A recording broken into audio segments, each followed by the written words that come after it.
ಇದು ನಿಮ್ಮ ಮುಂದೆ ಹೇಳ್ತಾ ಇದ್ದೀನಿ. ಸೊ ಮತ್ತೆ ನಮಗೆ ಇನ್ನೊಂದು ಸಮಸ್ಯೆ ಸ್ಟಾರ್ಟ್ ಆಗಿದೆ, ಅದು ಹೇಳ್ಕೊಳ್ತಕ್ಕಂಥ ಇದು ಔಟ್ ಆಫ್ ಗಡಿನಾಡು ಭಾಗ ಆಗೋದ್ರಿಂದ ನಾನು ಸಮಸ್ಯೆ ಹೇಳೋಕ್ಕೆ ಇಷ್ಟಪಡ್ತಿದ್ದೀನಿ. ನಿನ್ನೆ ಕೂಡ ನ್ಯಾಷನಲ್ ಹೈವೇ ಮೀಟಿಂಗ್ ಕರೆದಿದ್ದೀನಿ, 15 ದಿವಸದಿಂದ ಡಿ ಸಿನ ಕರೆದಿದ್ದೀನಿ.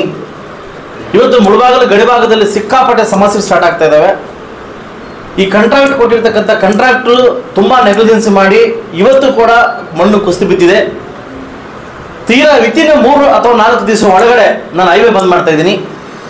ಎಲ್ಲ ಕನ್ನಡ ಪರ ಸಂಘಟನೆ ಕೂಡ ದಯವಿಟ್ಟು ಇದಕ್ಕೆ ಭಾಗವಹಿಸ್ಬೇಕಂತ ನಾನು ಕೇಳ್ತಾ ಇದ್ದೀನಿ.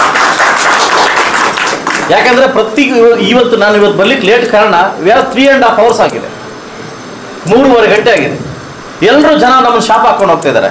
ಅದು ನನ್ನ ಕಂಟ್ರೋಲ್ ಬರೋದಿಲ್ಲ, ನ್ಯಾಷನಲ್ ಹೈವೇ ಮೇಲೆ ಬರೋದಿಲ್ಲ, ಅದು ನ್ಯಾಷನಲ್ ಹೈವೇ MP ಮತ್ತು ಇವ್ರು ಬರ್ತದೆ ಅದಲ್ವಾ. ಸೊ ಅದರಿಂದ ನೀವು ಕೂಡ ಶತಪ್ರಯತ್ನ ಮಾಡ್ತಾ ಇದ್ದೀರಿ. ದಯವಿಟ್ಟು ನಾವೆಲ್ಲ ಸೇರಿ ನಾನು DC ಅವ್ರ ಹತ್ರ ಮಾತಾಡಿದ್ದೀನಿ. ಅದು 23 ತಾರೀಕು ಅಥವಾ 24ನೇ ತಾರೀಕು, ಯಾವ್ದು 25ನೇ ತಾರೀಕು ಒಳಗಡೆ ನಾವು ವಡ್ಡಳ್ಳಿ ಕ್ರಾಸಲ್ಲಿ 1000 ಜನ ಸೇರೋ ಮುಖಾಂತರವಾಗಿ ಸ್ಪಾಟ್ಗೆ ಕರೆ ಬರ್ತನಕ ಹೈವೇನ ಬಂದ್ ಮಾಡಕ್ಕೆ ಹೋಗ್ತಾ ಇದೀವಿ.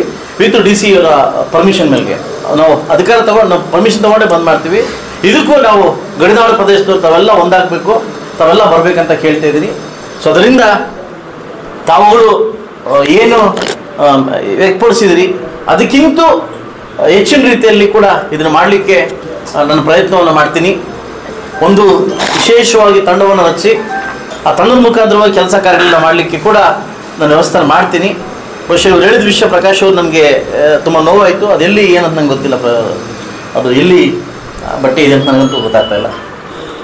ಮೋಸ್ಟ್ ನಿಮಗೆಲ್ಲ ಹೇಳಿದ್ದೀನಿ, ತೆಗೆದಿರ್ಬೇಕು ಅನ್ಕೊಂಡಿದ್ದೆ, ಬಟ್ ಎಲ್ಲಿ ಮಿಸ್ ಆಗಿದೆ